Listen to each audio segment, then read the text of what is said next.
Hi, just decided to make another video of my subwoofer install.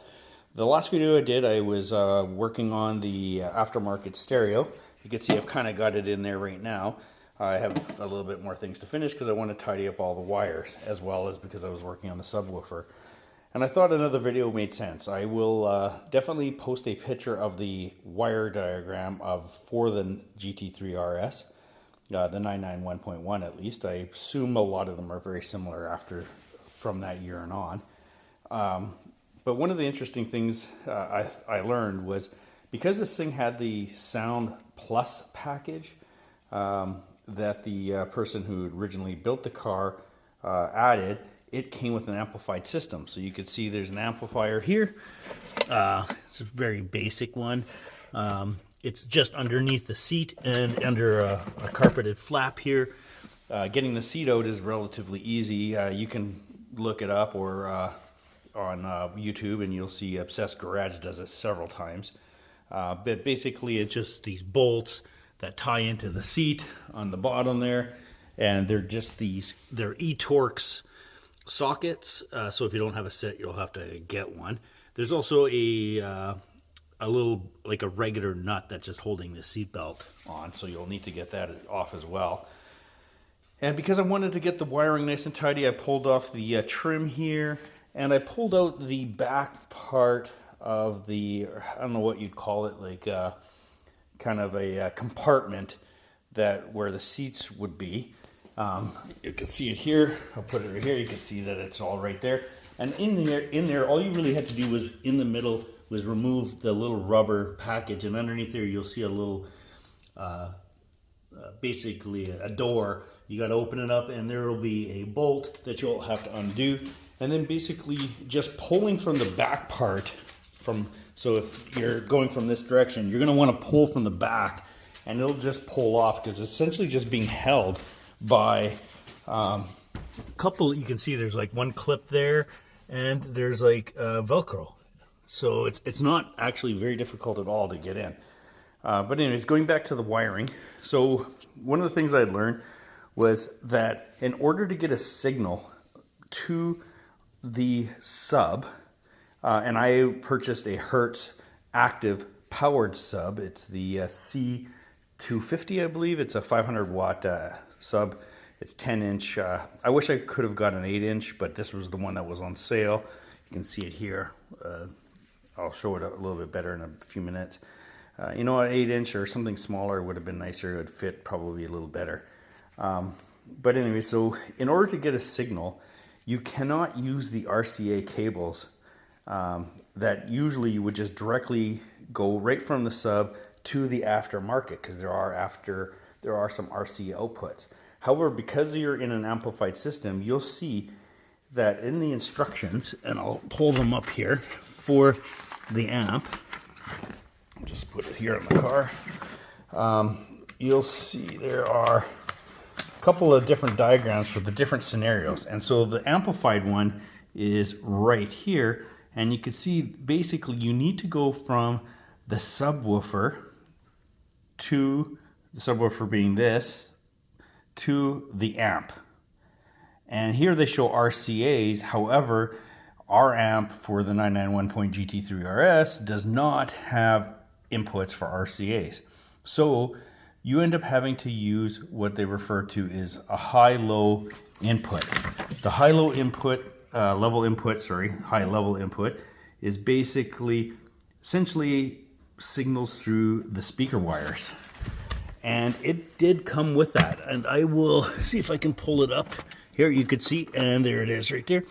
It's just a little plug that plugs into the amp. So this amp came with this little wire because it has a spot for high level input. Now I'm actually told that it's actually better to do a high level input install because you reduce any kind of lag that the RCA has.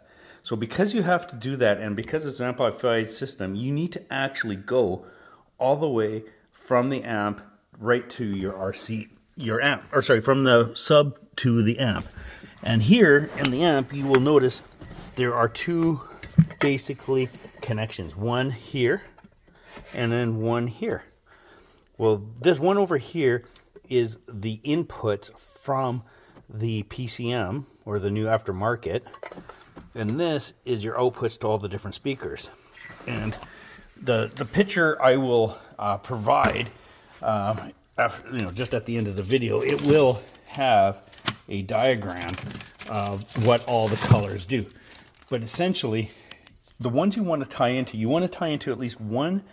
You really just need a mono signal, so just one wire going out to the reverse. So you can choose, based on what I had got from the colors from the diagram that I'll issue. Plus, you can even confirm on the Porsche kit that I bought for the aftermarket kit from Suncoast, it did provide some colors and tells you even if they're positive or negative. So you can see the purple right rear positive is purple. The purple black is a rear speaker right negative. And so essentially running the cables, you could see how I just basically tied the positive. This is just half done. I didn't really do a very good job yet. I'm going to finalize it. I just wanted to make the sound, see if I can get it working. Basically, I just tied the positive and the negative to some speaker wire, and then ran it, and then took the positives and just spliced in the positives into the purple, and then the negative side into the purple black, and you essentially have the tie-in or the signal you need. The only other thing now you also need to do is you would have to actually, of course, get power to your sub. So you're going to need you would have to purchase a kit if it didn't come with one. So I got a sub wiring kit. It basically comes with the high level input wire, comes with the power wire, the ground wire, and what is referred to as an REM wire. The red wire you need to run right to your battery. And so there, actually also connect it to a fuse. So I'll open it up here and you'll see. Sorry, I'll open it up here and you'll see that I have hooked up the battery there, and I've hooked up, there's like a fuse that comes with it, and you just split it and tie it together. And then I ran it, and I really don't know if you're going to be able to see this, but down here, you can see where I'm going into the center. You'll see there you can kind of see it there, the hole there. You'll see a kind of like a plastic grommet, I guess. You can basically, I drill a little hole into it and it actually just pops right out, and then I ran it underneath the dash. And it just comes out underneath the dash, and you can see it up over there. You can see where the hole is right now, and that just comes out there. And then of course the ground wire, you need to find a bare metal. Right now I just to test it, I kind of just attached it to here just to see if I can get it working. The REM, the blue one, needs to run to the back of your aftermarket radio, and you'll see a wire, which I did in the first video, as I was actually having problems with getting sound from my speakers. That REM wire needs to run to a blue-white wire that I believe is basically usually designated as like remote, something I'll say, or something remote.